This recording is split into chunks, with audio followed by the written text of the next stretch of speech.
Okay, it is 6 o'clock, and so we're going to go ahead and get started. And we'd like to welcome you to tonight's and the first community meeting about domestic wells. What you do, what you can know, what do you need to know, how can you find out. So tonight is our first one to do in the region. So I'd like to just really welcome everybody tonight to Easton.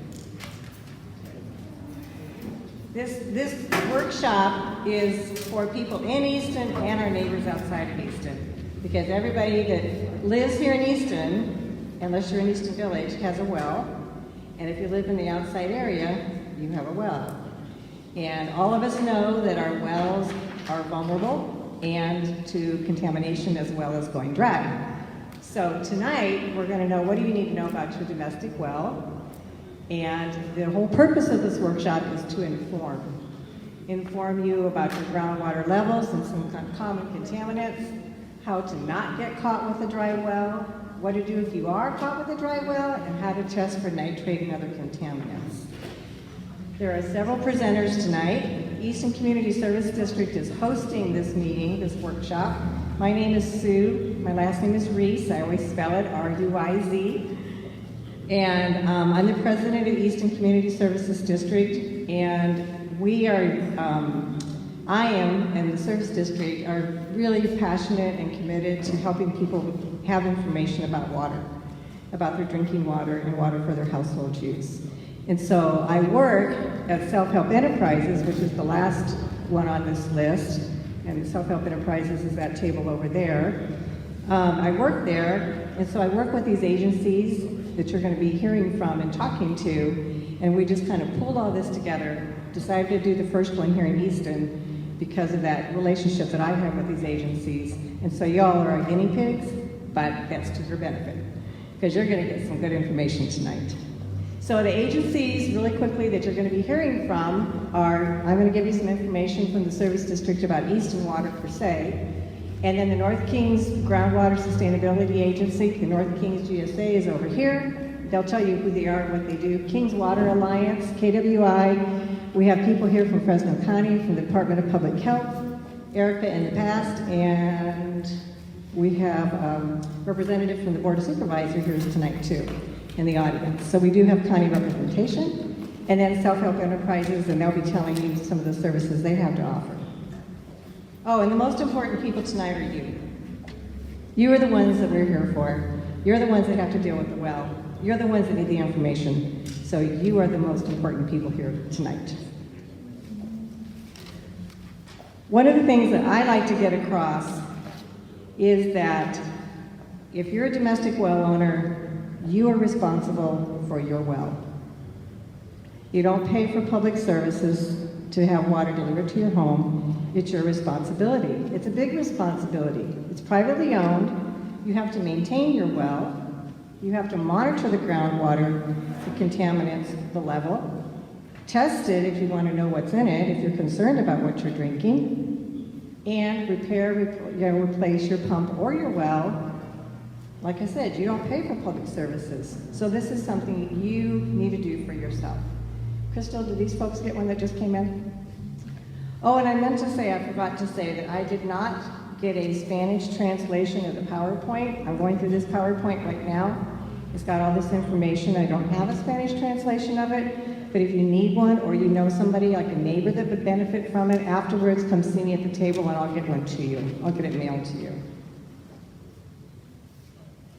This is what we know about the Easton groundwater contaminants. We have nitrate, DBCP, uranium, 1,2,3-TCP, and coliform bacteria. We don't have arsenic, and we don't have hexachrome. Those are all contaminants that are monitored. But we have all these other things. Do all wells have it in Easton? No. Do most of them, the ones that were tested? Yes. A good 80% of all the wells that were tested through Self-Help Enterprises in 2012, 2013, 2014, a good 80% of them had at least one contaminant.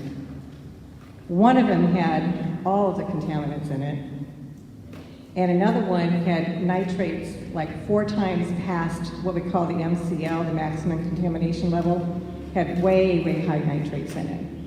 And you're going to hear more about some of these contaminants from other people. So the other thing that's interesting about Easton is the nitrates are usually from animals or human waste, one or the other. Well, Easton is all septic tanks. So everything gets broken down, puts nitrates in the ground, they leach into the wells, and there was some tests done in the 90s, and then we did more in 2013-14, and the number of wells with nitrates above the MCL, the maximum contamination level, doubled. So it's an issue. We have good drainage here, and that means everything gets drained into our drinking water. That's where the nitrates come from in Easton. Like I said here, septic tanks are a major contributor to nitrates in Easton. There are groups here tonight, they're going to tell you that they can test for contaminants, and they'll tell you about that when it's their turn. All right, now a lot of us are here tonight because we're concerned about our wells going dry.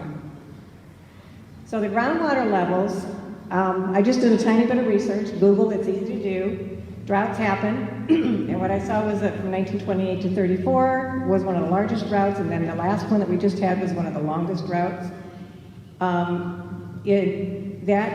It's supposed to be, the water dropped about 8 feet in those drought years. It has declined an average of 1 foot per year since the 1960s right here in Easton. Not further west, but here in Easton. The further south you go, it gets worse, groundwater levels declining. How do you monitor it? That's part of what you're going to hear tonight. We want you to be prepared. I'm not going to read all this, you can see it. What do you need to do? How do you find out how deep your well is, what the groundwater level is, what do you do? How do you get prepared? Very quickly, I know I'm running out of my time. I'm concerned in Easton because like my husband and I need to put a new well in sometime in the next 10 or 15 years. So we need to do it sooner than later, during a time when there's water, it costs less, and the well drillers are available. That's part of what we're trying to do tonight, is get this information to you. So if your well is dry, Self-Help Enterprises is going to have information for you. And my conclusion is just think, be informed, monitor, take care of yourself, and pass this information on to other people. I've got flyers over here that you can take and give to anybody you want to. I've got more than enough. So we're going to hear now from the other groups. Cassie. Oh, one more thing, sorry. I'm going to take one more time. This one is the Fresno Irrigation District monitoring. It's available online. Cassie's going to talk about some monitoring opportunities also, but you can see the wells that are close to Easton, and this is a helpful tool. It's available online.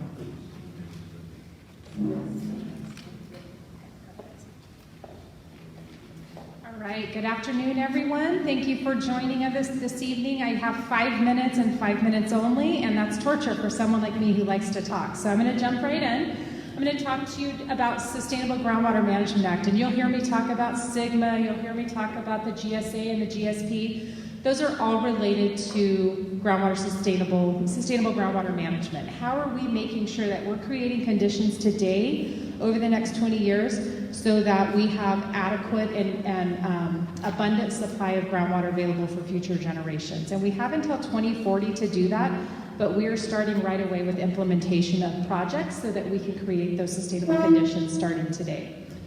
This is just a little bit about the Groundwater Sustainability Agency. We're within the Kings Sub-Basin. We have 7 different GSAs in our basin. The North Kings GSA is the basin that represents the Easton area, and I'm the executive officer for the North Kings GSA. So we also have a lot of other entities that are included in our GSA, including the City of Fresno, City of Clovis. We have smaller entities like Biola CSD, City of Kerman. Your particular area is covered by Fresno Irrigation District because you don't have a public utility here. So your pumping is included, because you're part of FID's boundary, included in their responsibility for making sure that we create sustainable conditions for you. How are we doing that? There's many ways that you can do that. One is to promote conservation. So think about how you're watering, how you're utilizing your water supply. Another way is FID has a couple of recharge basins that are strategically placed around the Easton Community Services area. And that allows for when there's water available, when there's flood water available, we can put water in those big basins, and I'm sure you've seen them. There's a brand new one out on Malaga and East. They put water in that basin, and that allows the water to percolate down into the groundwater and be available for pumping in those years when we don't have enough surface water to deliver. So why are we even talking about this? Because as Sue pointed out, the groundwater levels are continuing to decline, and when there's drought, periods of no rain and no precipitation, we know that people turn to the groundwater to supply their needs, and many people rely on that groundwater supply year-round. But this chronic overdraft is what they call it, the continuing decline of groundwater levels. The legislature recognized we can't continue on that path, or else 20 years from now, people may not have enough groundwater for their needs. So they implemented this regulation. My charge and the North Kings GSA's charge is to implement our plan to figure out, okay, how are we gonna manage the amount of pumping that's happening so that we have conditions that are sustainable for our grandchildren and future generations. You'll hear me talk about management criteria, and this is where you can be better prepared. So you talked about being informed and being prepared. I put a picture of a typical well here on the left-hand side, and essentially you want to make sure that your pump is always in the area where the water table is. If the water level is below where your pump is, then you're not going to get any water out of that well. So we're talking about how do we make sure that we establish these levels, and that's the diagram on the right. How do we establish these levels so that we're recognizing during periods of drought the water level declines, but then when there's a lot of surface water available, we can replenish it by putting water in those big holes I talked about. And then we are going to hopefully kind of operate right in between the measurable objectives and the minimum thresholds. We never want to get to that bottom line where it says undesirable result. That's really bad. That means we're having to restrict pumping, we're having to implement a lot of restrictions so that we can make sure that we're managing that supply adequately. So there's a lot more to groundwater management. I think people are primarily concerned about water levels and water quality, but there's also other things. Luckily, we don't have to deal with seawater intrusion. We do have to, or land subsidence too much. There is a little bit of that, but not too much, the actual sinking of the land. Our primary focus is to make sure that we're managing those groundwater levels and that we're not, the pumping is not causing increased water quality challenges. Sue already mentioned all the water quality challenges that you and your neighbors face here in the Easton area. We want to make sure that the pumping that's occurring within the area is not contributing or making those water quality constituent levels worse. So that's really what we're focused on doing. There's a lot of opportunity for you to be involved. I would encourage you to join the North Kings GSA email distribution list, and you can do that by signing up with me this evening or by going to our website. We have a ton of information, and we want you to be the first to know. As domestic well owners, we want you to be the first to know. We've created a domestic well owner guide. It talks to you about, well, she said water levels are important, but how do I know how to find that information? There's some information in here about how to figure out what your water level is at your location. We have representative monitoring wells throughout the North Kings GSA boundary. And so we can correlate to some extent. It's so dynamic based on what's happening around you. As you probably know, if there's a large well near your domestic well, you might see that there's an impact when that particular large well is pumping. So it's very dynamic, but we do the best we can to give you some tools to know, even without a physical measurement, what the water levels are in your particular area. And I'm happy to help you with that and show you through the representative monitoring wells that are closest to your area. So I encourage you to do that, and anytime you have questions, you can give me a call or send me an email. My contact information is on the flyer that's included, and I just encourage you to take advantage and stop by and introduce yourself, and we can talk about anything. I've already talked to my friend Alice here about potential problems. I've talked to a couple of other folks about some issues. That's really what we're trying to do, is help you learn about your well and then also to address issues when they become apparent. So with that, I'm going to turn it over to my friend Becca, and she's going to talk to you about the King's Water Alliance. Thank you, Cassie. Oh, and there's Cassie's number if you'd like to jot it down, but I'm sure she'll share it if you go to the table. So as Cassie said, my name is Becca Quist. I'm here representing the King's Water Alliance. And a little overview of my presentation. We're just going to go over background, who the King's Water Alliance is. I'm going to talk about nitrates in groundwater, which Sue touched on briefly, and then talk about next steps for what we're offering to you all, residents in Easton. So the King's Water Alliance is a nonprofit organization that was formed to implement safe drinking water solutions, both short-term and long-term solutions. So you can see our boundary map here on the slide. Might be a little bit hard to read. We have maps in the back if you'd like to see, but up in the north you can see Fresno, so we cover Fresno County, as well as portions of Kings and Tulare County as well. So the King's Water Alliance is providing safe drinking water solutions for those who are impacted by unsafe levels of nitrates. So some of our early preliminary data estimations indicate that 3 in 5 wells within our King's Water Alliance service area are impacted by unsafe levels of nitrates. So our service area does, of course, include Easton, which is why we're here tonight reaching out to you all. And so we want to get drinking water solutions into the hands of folks who may be impacted by unsafe levels of nitrates. So I keep on saying nitrates, unsafe levels of nitrates. So I just want to talk about what is nitrate. It's a very common chemical that is found in groundwater.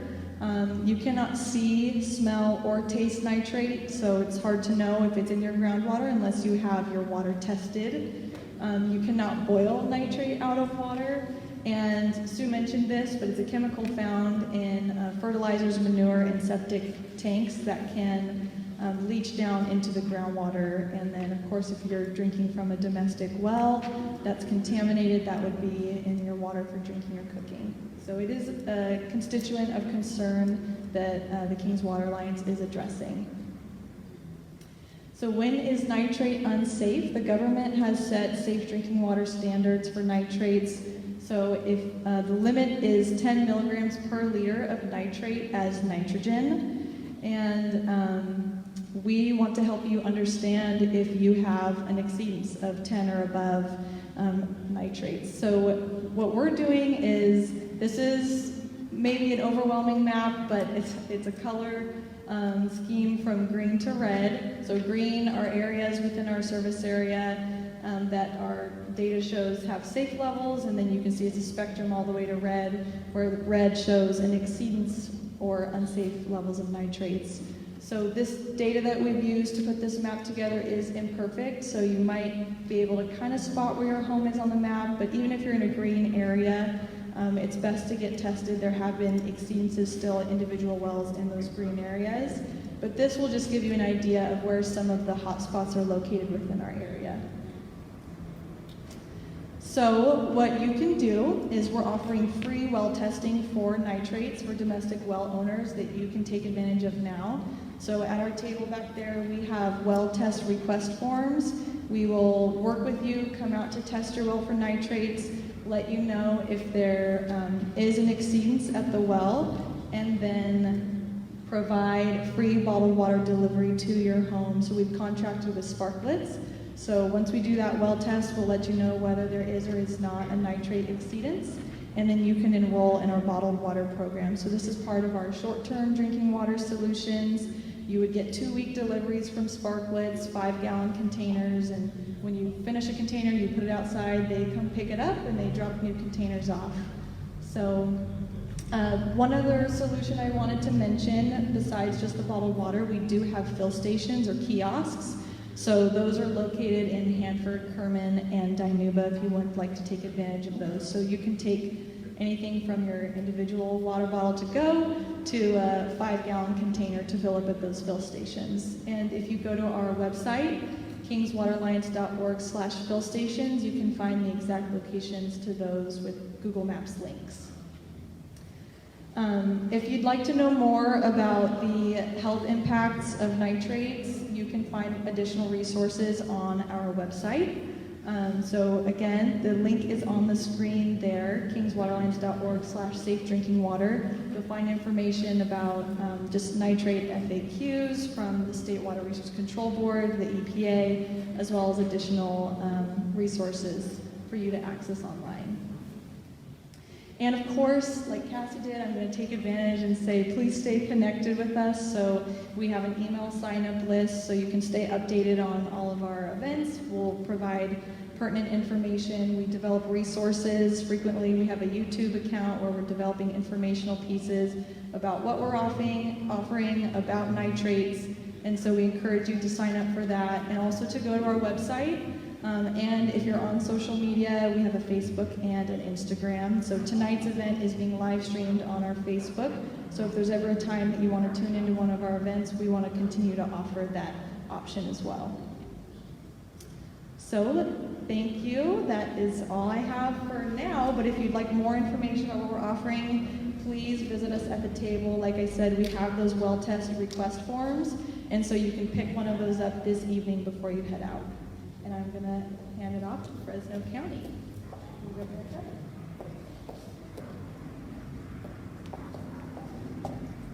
Good evening. My name is Erica Armstrong, and this is Tom Fuller from Fresno County Environmental Health. We are a part of the Fresno County Water Surveillance Program. So our main purpose in this program is the well permitting. That's our role with Easton, since many of you guys are on wells. We review all well permit applications and issue permits for new well construction, deepening of wells, and any destruction of wells. So all work, which is very important, is that it's done by a C57 licensed driller. Even the destructions, many people say that they can do those and they don't have to be a licensed contractor, but it is required a permit from our office, and there are some reasons for that. So we will actually review all the applications, and our staff may even go on your site to meet with the driller to determine the best location for the well to make sure they're meeting all setbacks, not only from your septic systems, leach lines, other wells, but also the neighboring wells. We know there are many small parcels in the area, so we want to make sure we're getting the best area and site for your well so you're not affecting your property or your neighbors. We also witness all annular seals of any new wells and deepenings, and we make sure that all the old wells are properly destroyed. So we go out there, make sure that the seal is done according to the permit, so we watch the driller. We're making sure they're doing right by you and by the well standards, making sure that it's going to make sure that the seal is acceptable so the contaminants are not going to be in your well. So another part of our service is when you do get a permit through our program, we offer free water sampling. And many people were not aware of this, so you may have had your well drilled 20 years ago. But if you never got your water sampled by our department, we will still honor that service. So you can always call our office. If you don't believe that you've had that sampled, we will look at your permit, and if it's never been done, we will go out to your property and sample your well. So we do not only do nitrates, but we also do total coliform, which includes E. coli and DBCP. So we will go and check for these three services, these two contaminants. And if we do find there is contaminants in your water, we will provide you disinfection procedures for the coliform, fact sheets, and other possible treatments. We will also go out and resample your well if you do choose to disinfect. So if there is coliform in your well, we provide you the information on how to disinfect that. Once it's done, we go back out. And all of this is for free. So please, if you have not had it done and you've had a well permitted and we have it in our system, we will go out and provide that service. We do want you to know that private wells are not required to meet any water quality standards, but as well owners, it is important to know what is in our drinking water. Another service that we provide is well completion reports. This is a state report, but the report is also provided us by your driller. So this provides a lot of quality information that may be important for you as a well owner, especially if you anticipate having to drill a well in the future. So this provides where the actual location of your well is. So there may be, you have a well now, but you would suspect there may be another well on your property that you're not aware of, that may have not been destroyed properly, and you might want more information about that. This will tell us where that is. It will also tell us about the construction of the well. So this is what how the driller constructed it, the casing material, how it was sealed, the yield at the time of when your well was drilled, so what your water yield was, the depth of the well, and the geology of the well. So like I said, this is important if you do anticipate having to drill a well. A lot of times your new driller may want this information. It will help them to see what they occurred in the past and assist them in siting your well and deciding how deep it should go, what you were getting before. If we do not have the well completion report available, they are available through the State of California Department of Water Resources and the original driller. So if we only have the permit but not the report, we may even be able to help you to find out who that original driller was. Again, this is all information you can contact our office with, and we can provide that for you. I know with COVID, it's really hard to see people in person. We can provide all of this information by email. So it's just a call, and we can get that to you quickly. We do have some additional drought information available on our website. I know Self-Help Enterprises is going to be talking about their resources, but we have their information on our site available, as well as information about low and zero cost interest loans that are provided. You can contact our office Monday through Friday, 8 to 5. I'm contacting our water specialist of the day. This is our contact information. Or we're always available by email, and we do get back to you. Again, on any requests, we have a water specialist available every day, and this is all that we do. We either are going out on seal inspections, doing well permits, providing information to the homeowners and to drillers. The main purpose of our office is to educate and then to also make sure that new wells are drilled safely and that you guys are getting safe drinking water from those wells. Thank you.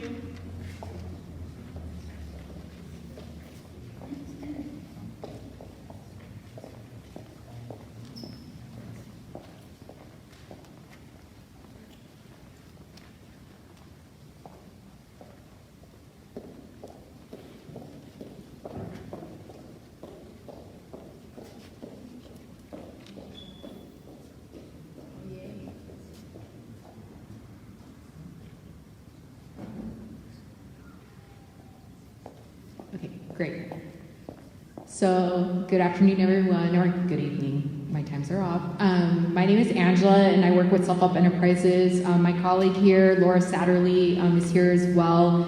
We are in 2 different departments, so I'll probably make that clear in our next slide here. So, Self-Help Enterprises, I think Sue, she's worked with Easton for, quite some time with a lot of projects that are all water related.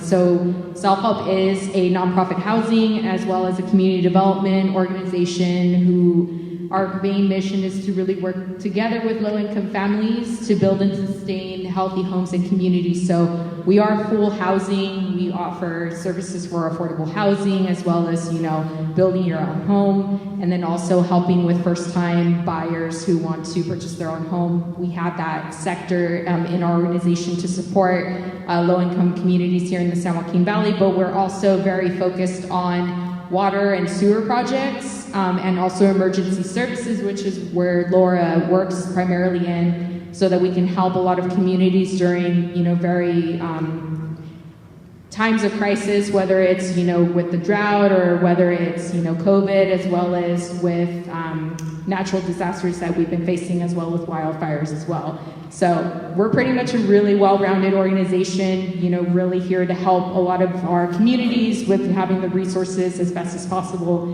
to help sustain your guys' homes. So definitely the only things that we'll be talking about is community development.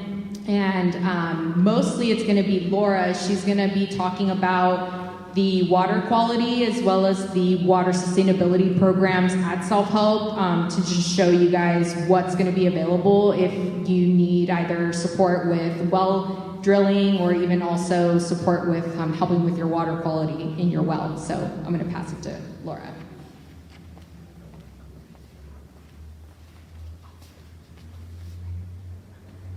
Hi everybody.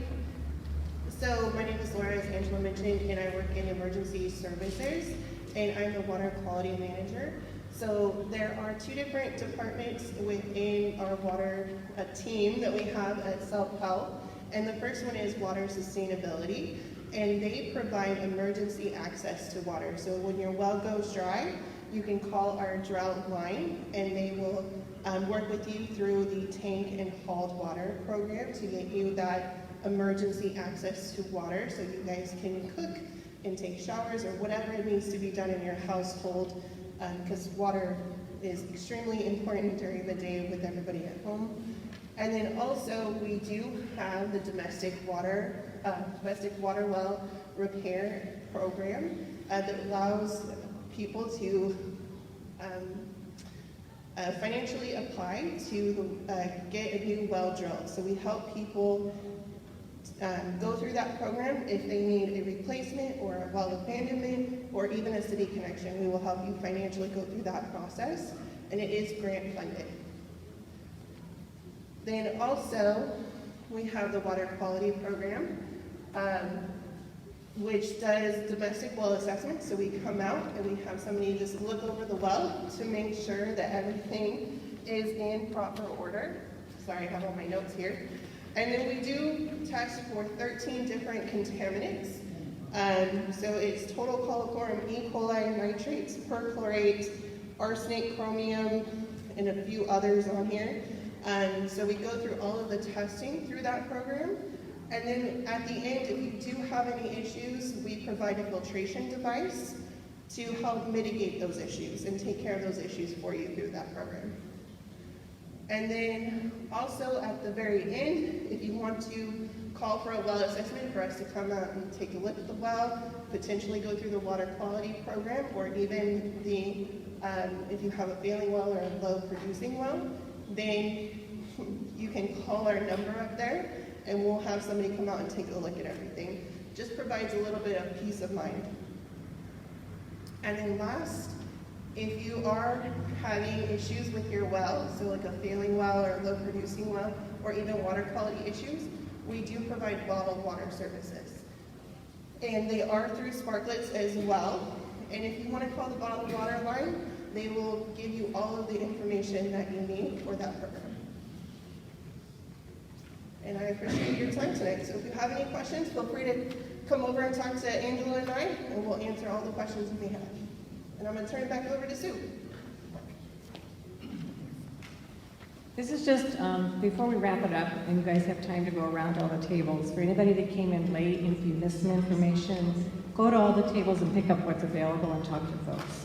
I am curious how many people are here because they got a flyer on their door. Raise your hand if they got a flyer on your door. We're trying to see what works. How many? You what? I got it on the fence. Oh, you're on the fence, okay. How many of you heard about this because you saw something posted at a business somewhere, like Big Potato or the library or something? Okay. How many of you got your notice through the school? I know there's a couple, and it only went out today. It was supposed to go out last week and it didn't. Okay, a couple for the school. And is there any other way that I didn't mention? Facebook. Oh, Facebook. How many of you saw it on Facebook? Okay. All right. It's really hard to get information out to people, and so we're trying to see what works. And it sounds like walking through Easton, putting them on your window or your door or your fence is the best way. All right, Rebecca's going to come wrap it up.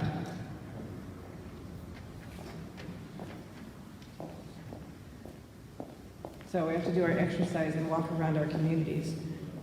Yep, but not on a smoky day. I just want to say thank you on behalf of all the agencies. You know, we haven't done an in-person outreach event in quite some time, and so we just appreciate that you all came out to learn a little bit about domestic wells and the resources available to you. So we're going to hang out here, all of us, until 7 o'clock. So please stop by the tables, get more information, get signed up for email lists, and take advantage of the resources available to you. So again, thank you all for coming. We're here to answer any questions.